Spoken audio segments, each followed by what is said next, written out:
मणिपुर की बात वो करेंगे जिनके समय में एक आईएएस की पत्नी के साथ उसके परिवार की महिलाओं के साथ लगातार शोषण होता रहा। शांत रहिए। शारिका चंपा विश्वास वाला काम कर रहे हैं। बिल्कुल आप अपने महिलाओं और बहनों को इनसे कहिए ये मछली बाजार में नहीं खड़ी। माँ गंगे के इस किनारे पे खड़े हैं। कितना आंसू बहाते थे माँ गंगे के नाम पे सफाई। नमामि गंगे का क्या हुआ पूरा देश जानता और पटना की ये जनता जानती है। सिर्फ घोटाला हुआ 20,000 करोड़ रुपए का घोटाला हुआ। ठीक है, मैं उस पे आऊंगा, लेकिन सारिका जी पहले चूंकि आंसू वाली बात वहां से कांग्रेस के नेता ने छेड़ दी है।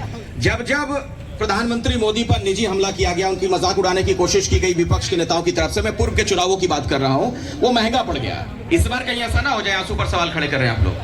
देखिए, प्रधानमंत्री जी आंसू जो बहा रहे थे, मणिपुर में जब महिलाओं को, बहनों को नंगा घुमाया गया, तब प्रधानमंत्री जी के आंखों में से एक बूंद आंसू नहीं उनके लिए छलके।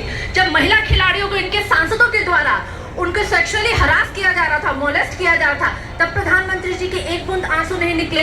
यही प्रधानमंत्री जी 300 बलात्कार 3000 महिलाओं का जिन्होंने बलात्कार किया, जिनके सेक्सुअल वीडियो बनाए, उन प्रज्वल रेवन्ना का प्रचार कर रहे थे प्रधानमंत्री जी। और अगर हमारे विपक्ष के साथी प्रधानमंत्री जी के आंसू पर इस तरह का कटाक्ष कर रहे हैं, मतलब साफ है कि इनके अंदर का राजनीतिक खोखलापन आज जनता के सामने है। इनके पास कोई नेता नहीं है, नीति नहीं है और नियत भी नहीं है। इसीलिए सिर्फ मोदी विरोध के नाम पर इस तरह की बातें प्रधानमंत्री जी के खिलाफ कर रहे हैं। जानते हैं अखिलेश जी, जब जब ये ऐसे बयान देते हैं तब तब हमारे गठबंधन को लाभ होता है, तब तब देश की जनता जानती है कि ये खोखले लोग हैं। उनके लिए प्रचार कर रहे हैं कि आजाद जी इधर आइए, इधर आइए, आप इधर आइए, आप इधर आइए, राजेश जी माता हूं आपके पास भी। आप उनके लिए प्रचार कर रहे हैं क्या ये सब करके? आप माँ गंगे के इस किनारे पे खड़े हैं।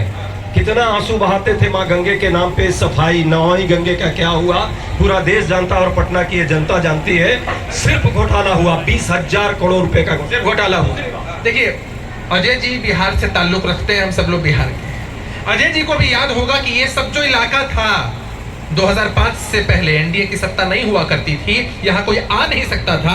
आज आपने शुरुआत में अपने संबोधन में कहा अखिलेश जी कि बंबई की तर्ज पर यहाँ मरीन ड्राइव है, यहाँ से वहां तक लाइटिंग है, यहाँ से वहां तक सफाई अभियान चल रहा है। आज लोग आते हैं, यहाँ क्रिकेट का टूर्नामेंट क्यों नहीं दिखता है? आपके चश्मे में कुछ दिक्कत है नंबर में क्या? ये बड़े अच्छे सहयोगी है। ये पलटे न होते तो इनका विचार अलग था, पर ये भी सच है कि नमामि गंगे की बात कीजिए तो यहाँ की बात कर रहे हैं। अरे 20,000 करोड़ रुपया इस माँ गंगे नाम के नाम पे इन्होंने जो है घोटाला किया था। आंसू पे मैं फिर से आंसू पे आता हूँ। मोदी जी के आंसू पे सवाल खड़े कर रहे हैं। जब ये आंसुओं की बात करते हैं, इनके आंख में आंसू भर देती है जनता। बस उल्टे आंसू इनके आ जाएंगे। नहीं, भारत की जनता ने मन बना लिया है। देखिए, 14 में इन लोगों ने अपमान किया तो 14 में ये लोग साफ हो गए। 14 से 19 में अपमान किया तो 19 में उससे ज्यादा कहीं मैंडेट आया। 2024 में अखिलेश जी, बहुत गंभीरता से मैं कहना चाहता हूं कि 2024 में 400 के पार अब की बार मोदी सरकार। आप लोगों को कुछ कहना है क्या? हाथ उठाइए, जिसको अपनी बात रखनी हो उसके पास आऊंगा। सोच लीजिए क्या बोले, हाथ उठा के रखिएगा, मैं आ रहा हूँ आपके पास। जल्दी से छोटा जवाब। ये 400 का नारा तो भूल गए मोदी जी, अब तो 200 के नीचे आ रहे हैं। कहीं आवाज आ रही है मोदी जी की 400 पार नहीं है, क्योंकि उन्होंने जनमुद्दों पर बात करना छोड़ दिया है। अब वो मटन, मछली और मुर्गे पर आ गए हैं। ये पूरा देश देख रहा है। बहन का अच्छा, आपने मोदी जी का जो इंटरव्यू देखा उसमें से आप आंसू वाला हिस्सा तो याद है, 400 वाली बात भी तो उसी इंटरव्यू में कह तो रहे थे मोदी जी, वो भूल गए आप। पब्लिक नारे नहीं रहे उनके, इसलिए क्योंकि उनको पता है कि अब उनके सहयोगी जो बिजली उनसे खत जा रहे हैं, अब रवन्ना पर उनको आंसू बहाना। छोटे बातों में आप लोग 10 सेकंड की बात कि 2 दायित्व है। यहाँ राष्ट्रीय जनता दल के पास ये दायित्व है कि पिछली बार 0 लाए थे, इस बार 1 लाकर देखा है। और देश में कांग्रेस पार्टी के पास ये दायित्व है कि पिछले बार विपक्ष के नेता की कुर्सी नसीब नहीं हुई थी। अगर विपक्ष के नेता की कुर्सी ले ली तब भी हम मानेंगे कि आपका राजनीतिक अस्तित्व कुछ जिंदा। कह रहे हैं 0 से 1 लाके दिखा दीजिए तो मान जाए। देखिए, सपना देखना कोई बुरी बात नहीं है, सपना अच्छा है, लेकिन 400 पे इनकी हार होने वाली है। भाजपा मुक्त हो जाएगा भारत, निश्चित रूप से भाजपा मुक्त। मुझे हंसी आती है अपनी बहन की बातों पर। तो कम से कम ऐसा बोले कि जब चुनाव परिणाम आए 2 तारीख के बाद तो लोगों को फेस करने के लायक बचे। एक बात, दूसरी बात, जुमलेबाज 5-6 शब्द हैं इनके पास। मणिपुर की बात वो करेंगे जिनके समय में एक IAS की पत्नी के साथ उसके परिवार की महिलाओं के साथ लगातार शोषण होता रहा।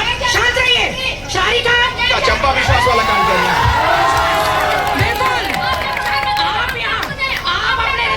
आप अपने महिलाओं और बहनों को इनसे कहिए ये मछली बाजार में नहीं खड़ी। उनको बोलने दीजिए, बोलने दीजिए सारिका जी, इनको बोलने दीजिए, आपकी बारी आई। अरे मैडम बारी बारी से रुक जाइए। सारिका जी धैर्य रखिए, बोलिए बोलिए, लेकिन अपनी बारी में बोलिए ना, धैर्य रखिए। क्या कहना चाहिए? कृपया इनसे कहिए खुद की अपने दल की प्रकृति और प्रवृत्ति का परिचय यहाँ ना दें। परसों तेज प्रताप जी ने मंच पे दिया ना मीसा जी के नामांकन में, कार्यकर्ता के ऊपर चिल्लाकर, तो जब इनके पास तथ्य तर्क और सत्य नहीं होता है तो इसी तरह से अनर्गल चिल्लाती है। बिल्कुल शांत रहिए। अच्छा आप लोग धैर्य रखिए, थोड़ा सा शांत हो जाइए। मैं आता हूँ पब्लिक के बीच। जनता जनार्दन का वक्त है, चुनाव महापर्व किसे कहते हैं, पब्लिक की बारी है। किसको क्या बोलना, हाथ उठाइए, आइए सामने आइए। मेरा एक प्रश्न है कि 400 पार का नारा नरेंद्र मोदी जी दे रहे थे, अब नहीं दे रहे। अब कल वाले इंटरव्यू में से उन्होंने बोला था, आपको बस याद दिला रहा हूँ। बोलिए बाकी बात। मतलब हमारी भी तो बात ले ली थी। आपकी बात तो मैं ले ही रहा हूँ, लेकिन अपनी मैं भी तो बता दूं कि बोला था, कल भी बनारस में कहा उन्होंने। बाकी अपनी बात बोलिए आप। 400 पार वो किस बिना पे कहते हैं, मुझे समझ में नहीं आता। आप गाय का तखाने से चंदा लेते हैं क्या उस बिना पे 400 पार? रेवन्ना के रेप के लिए आप नारा देते हैं कि और रेप करो 400 पार, या आप ये कहते हैं कि इस देश में बेरोजगारी ऐसे ही बढ़ती रहेगी उसलिए 400 पार, या मणिपुर की बेटी ऐसे ही नग्न घुमाई जाएगी, उसके गुप्तांग छुए जाएंगे, उसको लिए 400 पार। कश्मीर मुद्दा में हिंदुओं को काटा जाता था, उस पर सरकार कुछ, कांग्रेस सरकार से कुछ नहीं बोली और कहा जाता था हिंदुओं काटा जाता था, लेकिन नारा साहब ब्राह्मणों काटा जा रहा है। उस समस्या को मोदी जी ने खत्म किया। वर्षों से आजादी के पहले से राम मंदिर समस्या था, उसको मोदी जी ने खत्म किया है। मंदिर बनने से बेरोजगारी का मुद्दा खत्म हो गया या महंगाई कम हो गया राम मंदिर बना देने से। अगर हिंदू राष्ट्र बनाने से बेरोजगारी का मुद्दा खत्म हो जाए तो राम मंदिर नहीं बनना चाहिए, आप ये कहना चाह रहे हैं? बनना चाहिए। बगल में श्रीलंका का देख लीजिए, नेपाल जो हिंदू राष्ट्र है उसका क्या स्थिति है। आप तुलना जो कर रहे हैं तब मैं सवाल पूछा कि क्या राम मंदिर नहीं बनना चाहिए आपके मुताबिक?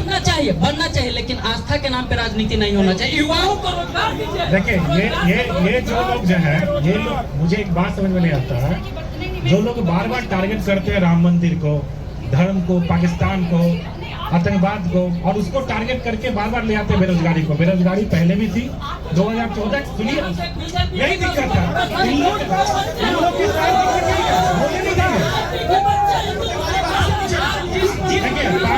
पांडव और कौरव में यही अंतर है। यदि बेरोजगारी रहती तो हमारे जो देश का, नहीं बात समझिए, थोड़ी जगह दीजिए, पीछे पीछे रोजगार बात किए हैं तो हम लोग को रोजगार चाहिए ना बीजेपी सरकार से। हेलमेट को खोल लीजिए, इतनी गर्मी में भी हेलमेट लगाए हुए हैं। 1000 साल तक हमने मुगल यहाँ पर शासन किया, तब हिंदू खतरा में नहीं।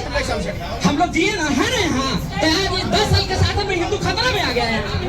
ये देखिए ये आप लोग बनाते हैं कौन? अभी एक बात सुन, अभी हिंदू खतरे की बात कौन किया? एक बात सुन लीजिए, अभी हिंदू खतरे की बात कौन किया? यहाँ पे कौन बोला? यहाँ पे कौन बोला? यहाँ पे कौन बोला?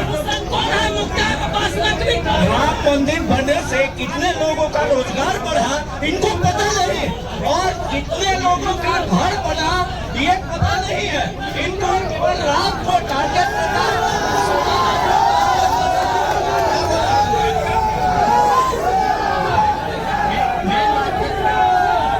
इस बार एक क्वेश्चन जो आपकी है, ना रोड शो में ऐसा कोई पहला व्यक्ति है प्रधानमंत्री जी जो